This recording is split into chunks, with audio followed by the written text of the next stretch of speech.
Hello students, welcome to my channel that is Magical Nursing Education. तो आज मैं अगली क्लास में लेके आई हूँ बेसिक रिसर्च टर्म्स जो हमारी नेक्स्ट पेंडिंग रह गई थी, वो हम आज इस क्लास में पढ़ेंगे। तो पढ़ने से पहले मैं रिक्वेस्ट करूँगी कि मेरे चैनल को लाइक करो, सब्सक्राइब करो और ज़्यादा से ज़्यादा शेयर करो और बेल आइकन को दबाओ ताकि जब भी मेरी नई क्लास पढ़ी तो आपको नोटिफिकेशन आ जाए। चलो, नेक्स्ट जो हमारी रिसर्च टर्म है वो है पॉपुलेशन। कल हमने मैनिपुलेशन तक पढ़ा था, तो आज की वीडियो में हम स्टार्ट करेंगे पॉपुलेशन से। तो पॉपुलेशन क्या होता है? Entire set of the individuals और subjects having the same common characteristics. ठीक है, जैसे पूरी पॉपुलेशन है किसी भी कम्युनिटी एरिया में रह रहे हो तो पॉपुलेशन क्या होगी? एक सेट ऑफ द इंडिविजुअल या ग्रुप ऑफ द पीपल, ठीक है, जिनके क्या है कैरेक्टरिस्टिक्स जो है वो सेम है, कॉमन है। नेक्स्ट आता है आपके पास टारगेट पॉपुलेशन। टारगेट पॉपुलेशन है entire population in which the researcher are interested to generalise the research findings.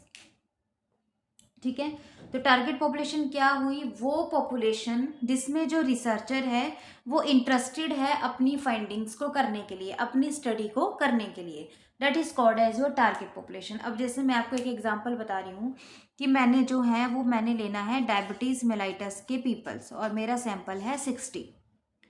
तो मैं किसी भी जगह में चली गई, ठीक है, मानो मैं किसी भी विलेज में गई, वहां पे जो पॉपुलेशन है वो है आपके पास 1000। ठीक है, तो डेट इज योर पॉपुलेशन कि पूरे विलेज में जितने भी गांव में पीपल हैं वो कितने हैं? 1000 है। अब जो मेरी टारगेट पॉपुलेशन है that is the diabetes mellitus कि entire set of the population, पूरी पॉपुलेशन के सेट जिसमें जो रिसर्चर है वो इंटरेस्टेड है अपनी स्टडी को करने के लिए, तो वो किस में है? डायबिटीज मेलाइटस में। तो that is my target population, that is my population. Next आता है आपके पास असेसिबल पॉपुलेशन। असेसिबल पॉपुलेशन हुई aggregate cases that confirm to design the criteria and accessible as a subject of the study. तो accessible population मेरी वो हुई जो मेरी स्टडी में काम करने के लिए क्या है? कंफर्म है। ठीक है, जो मेरे जो क्राइटेरिया को, जो मेरी स्टडी को जो डिजाइन दे रहे हैं कि वो मेरी स्टडी का क्या है? सब्जेक्ट है, वो मेरी स्टडी का सैंपल है, that is my accessible population. मानो 60 में से अगर 30 बंदे जो हैं वो इंटरेस्टेड हैं मेरी स्टडी में आने के लिए, तो डेट 30 जो पीपल हैं, 30 जो स्टूडेंट्स हैं, that are my accessible population. तो पॉपुलेशन क्या हुआ? Entire set of the individual that having the same characteristics. Target population हुई जिसमें जो रिसर्चर क्या है? इंटरेस्टेड है अपनी स्टडी को करने के लिए। ठीक है, और जो असेसिबल पॉपुलेशन है वो पॉपुलेशन है जो सब्जेक्ट जो है जो इंटरेस्टेड हैं और जिनको मैंने अपनी स्टडी का पार्ट जो है वो मान लिया है, अपनी स्टडी का जो सैंपल है वो मान लिया है, जो कंफर्म है कि ये मेरी स्टडी में जो है इंटरेस्टेड है। ठीक है जी, उसके बाद आता है आपके पास research study settings. Research study settings क्या हुई? सेटिंग का मतलब होता है कोई भी लोकेशन जहाँ पे आप स्टडी करोगे। तो चाहे अगर पेशेंट पे करोगे तो हॉस्पिटल आपकी सेटिंग होगी, अगर आप स्टूडेंट्स पे करोगे तो कॉलेज ऑफ नर्सिंग आपकी सेटिंग होगी, अगर आप किसी कम्युनिटी एरिया में करोगे तो कोई भी विलेज या कोई भी टाउन जो है वो आपका सेटिंग होगा। जहाँ पे भी आप स्टडी करोगे वो आपका सेटिंग है। तो लिखा है it is a location in which the researcher conduct study. Next आता है आपके पास सैंपल। अब सैंपल क्या होता है? अ पार्ट और subset of the population selected to participate in the study. Sample वही हो गया जिसको आप सिलेक्ट करोगे, चाहे आप रैंडमलिस्ट तरीके से करोगे, चाहे आप नॉन रैंडमलिस्ट तरीके से करोगे। जिस भी चीज़ को आप सिलेक्ट करोगे अपनी स्टडी में पार्टिसिपेट करने के लिए, डेट इज योर सैंपल। जैसे मैंने अभी आपको यहाँ पीछे बताया कि जैसे आपको डायबिटीज मेलाइटस के पीपल चाहिए 60 पीपल, तो 1000 में से आपकी स्टडी में जो इंटरेस्टेड हुए डेट इज 30 पीपल, तो 30 पीपल क्या होंगे? आपके सैंपल होंगे जो आपकी स्टडी में क्या कर रहे हैं? पार्टिसिपेट कर रहे हैं। नेक्स्ट आता है रिप्रेजेंटेटिव सैंपल। अब रिप्रेजेंटेटिव सैंपल वो होते हैं जिसको आप सैम्पलिंग प्रोसेस के थ्रू जो है वो सिलेक्ट करते हैं। The sample whose characteristics are highly similar to that of the population from which it drawn. ठीक है जी, सॉरी, रिप्रेजेंटेटिव सैंपल वो सैंपल होते हैं, एक तो जिनको हम अच्छे से सैम्पलिंग प्रोसेस से सिलेक्ट करते हैं, दूसरा जो सैंपल होते हैं जिनके जो करेक्टरिस्टिक्स होते हैं वो सेम चाहिए होते हैं हमें। ठीक है, the highly similar to that of the population from which it is drawn, जिसके लिए हमने इसको निकाला है। मानो अगर आपकी स्टडी डायबिटीज पे है, आपको डायबिटीज के पीपल चाहिए, तो आपके रिप्रेजेंटेटिव सैंपल वो होंगे जिनके करेक्टरिस्टिक्स जो हैं वो डायबिटीज से मिलते हैं। डायबिटीज में जिसके साइन एंड सिम्टम होंगे वही आपके क्या होंगे, करेक्टर होंगे। तो रिप्रेजेंटेटिव सैंपल वो हैं, वो सैंपल जो आपकी स्टडी के साथ जो है वो सिमिलर करेक्टर्स में मेल कर रहे हैं। Next is your sampling. Sampling वो प्रोसेस होती है जिसमें हम क्या करते हैं, सैंपल को सिलेक्ट करते हैं, that is called as your sampling. उसके बाद next is your probability sampling. अब प्रोबेबिलिटी सैम्पलिंग होगी जिसको हम सिस्टमेटिकली वे से जो होंगे वो सैंपल को सिलेक्ट करेंगे। तो प्रोबेबिलिटी सैम्पलिंग मैंने आपको पहले भी रेंडमाइजेशन पढ़ाया था कि वो सैम्पलिंग होती है, रेंडमाइजेशन वो होता है जिसमें हम हर एक को क्या करते हैं, इक्वल चांस देते हैं to participate in our sampling process. जैसे मानो आपने बीएससी नर्सिंग स्टूडेंट्स में स्टडी करनी है कि आपने सीपीआर का लेवल, नॉलेज लेवल आपने चेक करना है बीएससी नर्सिंग फर्स्ट ईयर के स्टूडेंट्स को। तो बीएससी नर्सिंग फर्स्ट ईयर में मानो अगर 70 स्टूडेंट्स हैं, 70 में से आपको 50 स्टूडेंट चाहिए, तो आप प्रोबेबिलिटी सैंपल टेक्निक यूज कर रहे हो। तो प्रोबेबिलिटी सैंपल टेक्निक में मैंने क्या बोला, जिसमें सभी जो सब्जेक्ट होते हैं उनको इक्वल चांस मिलता है पार्टिसिपेट करने के लिए। तो वो कैसे मिलेगा, आपने एक बाउल लिया, बाउल में आपने 70 के 70 बच्चों के नाम लिख लिए, फिर आपने क्या किया, पहले 50 नाम जो निकाले वो आपका सैंपल रह गया, जो बाकी जो बच गए वो आपका सैंपल नहीं होगा। तो पार्टिसिपेट तो आपने सबको करवाया क्योंकि आपने पूरी प्रोसेस में नाम तो सबके डाले थे बाउल में, बट उनमें से पहले 50 आपने जो निकाले वो आपका सैंपल है। तो मतलब आपने सबको चांस दिया कि आप अपनी सैम्पलिंग प्रोसेस में पार्टिसिपेट कर सकते हो, आपने किसी के साथ कोई भी पार्शियलिटी नहीं की। 70 के 70 बच्चे आपकी क्लास में बैठे, आपकी सैम्पलिंग प्रोसेस में बैठे, सबके नाम आपने लिखे और उनमें से जो निकल गया वो आपका सैंपल हो गया। That is of probability. The sample selection of the subject from the population using the random procedure, तो that is called as your random procedure, जो मैंने आपको अभी एग्जाम्पल बताया। नॉन प्रोबेबिलिटी सैम्पलिंग टेक्निक वो होती है selection of the sample, selection of the sample from the population using the non random procedure. इसमें हम कोई भी रैंडम प्रोसीजर यूज नहीं करते हैं। इसमें हम क्या करेंगे, जाएंगे किसी भी क्लास में चले गए, जो जो आपको बच्चे मिल गए, 10 मिल गए, 20 मिल गए, उनको आपने उठाया और अपनी सैंपल प्रोसेस में पार्टिसिपेट करवा दिया। इसमें आप कोई भी रैंडम सैंपल टेक्निक जो है वो यूज नहीं करोगे। नेक्स्ट आता है आपके पास reliability. Reliability is a probability that the product, system or services will perform to its intended function adequately for the specific period of the time without any failure. Reliability का मतलब होता है, ठीक है, कि कोई भी सिस्टम है, कोई भी सर्विस है, कोई भी प्रोडक्ट है, उसकी हमें प्रोबेबिलिटी देखनी है, ठीक है, कि वो जो चीज़ जिस चीज़ के लिए बनी है वो एक्चुअल में वही चीज़ परफॉर्म करती है कि नहीं करती है at a given period of the time, जब हमें उसकी ज़रूरत होती है, विदाउट एनी फेलियर। मानो थर्मामीटर अगर बनाया है तो थर्मामीटर को हम चेक करेंगे चला के कि ऑटो कि एग्जैक्टली ये जो इंस्ट्रूमेंट है ये टेम्परेचर ही चेक करता है कि नहीं करता है, कि ये ऐसी ही एक अफवाह है कि थर्मामीटर जो है वो टेम्परेचर को चेक करता है। तो कोई भी प्रोडक्ट है जिसकी हमने क्या करना है, फंक्शन को हमने एडिक्वेटली हमने देखना है, चेक करना है कि वो एडिक्वेटली वर्क करता है कि नहीं करता है जिसके लिए वो बना है, without any failure. That is your reliability.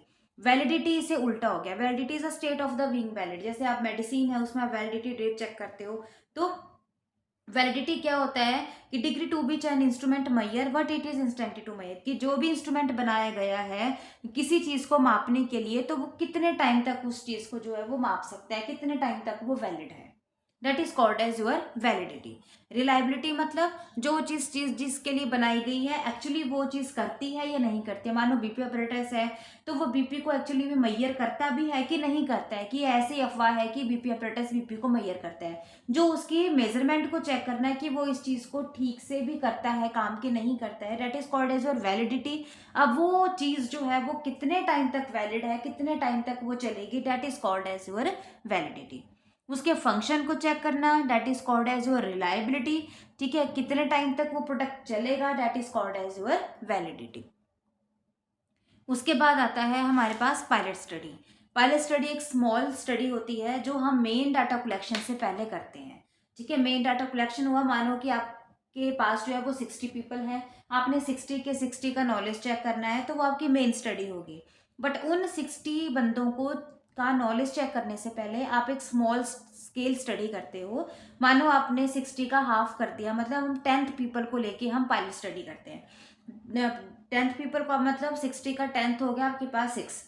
तो आपने क्या करना है, 6 मतलब अगर मानो कि आपने बीएससी नर्सिंग फर्स्ट ईयर के स्टूडेंट्स का अगर आपने नॉलेज चेक करना है बाबा फरीद यूनिवर्सिटी का, तो आप पायलट स्टडी बाबा फरीद यूनिवर्सिटी में नहीं करेंगे। हम सेम जगह पे स्टडी नहीं करते हैं, हम उसके ऑपोजिट मानो अपने रोहतक पीजीआई में जो है वो स्टडी की।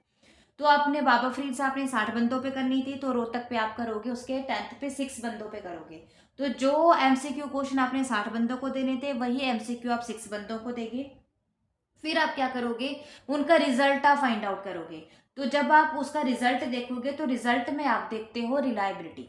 रिलायबिलिटी चेक करते हो आप अपनी टूल की, कि जो आपने एमसीक्यूज क्वेश्चन बनाए हैं वो सच में ही जो है वो उस नॉलेज को चेक कर पाता है कि नहीं। तो यहाँ पे आप क्या चेक करोगे, रिलायबिलिटी। ठीक है, तो पायलट स्टडी का मेन मोटिव यही होता है कि आपने अपने टूल्स की रिलायबिलिटी को चेक करना होता है। तो जो पायलट स्टडी है वो एक स्मॉल स्केल स्टडी भी होती है। इसको हम 10th पीपल पे करते हैं, जो भी आपका मेन स्टडी का जो सैंपल होता है उसके 10th पीपल पे हम करेंगे। और मेनली हम इसमें करते हैं रिलायबिलिटी को चेक करने के लिए। और जो भी हम रिलायबिलिटी चेक करेंगे वो करेंगे हम स्प्लिट हाफ मैथड लगा के। वो मैथड मैं आपको पढ़ाऊंगी जब हम स्टैटिस्टिक्स करेंगे। ठीक है, तो ये लिखा है the study carried out at the end of the planning phase of the research. Research की end of the planning phase में करते हैं हम, जब हमने मेन डाटा कलेक्शन की प्लानिंग करते हैं उससे पहले ही हम करते हैं, in the order to test the reliability. ठीक है, रिलायबिलिटी को टेस्ट करने के लिए और to make the modification in the research tool. जो भी आपका रिसर्च टूल है अगर उसकी रिलायबिलिटी सही नहीं आ रही है, ठीक है, आपका रिजल्ट सही नहीं आ रहा है, तो आप अपने टूल को क्या करोगे और मॉडिफाई करोगे। ठीक है, तो टूल की रिलायबिलिटी हम चेक करवाते हैं with the help of the experts. जितने भी एक्सपर्ट्स होते हैं, 7 ले लो, 5 ले लो, जो भी आपके फील्ड से रिलेटेड एक्सपर्ट है, वहां पे आप जाओगे, उनको आप अपने टूल दोगे, वो आपके टूल को चेक करेंगे। अगर वो वैलिड रिलायबल होगा तो वो ठीक करेंगे, अगर वो नहीं होगा तो वो ठीक नहीं करेंगे। डेट इज योर वैलिडिटी, वो हम वैलिडिटी कराते हैं। रिलायबिलिटी आप खुद चेक करोगे। ठीक है, और जो रिलायबिलिटी जो टूल की निकलती है वो निकलती है 7.5 से लेकर 8.0 के बीच में। अगर इस फिगर के बीच में आपका जो है वो रिजल्ट आ गया तो मतलब आपका जो टूल है, आपका जो क्वेश्चनियर है वो रिलायबल है मेन डाटा कलेक्शन के लिए।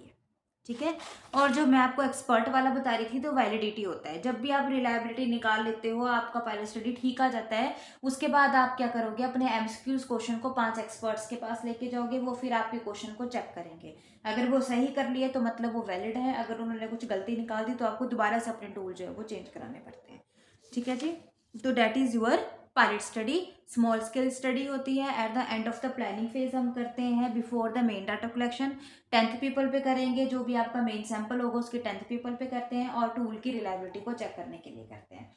और टूल की जो रिलायबिलिटी होती है वो होती है 7.5 से 8.0 के बीच में।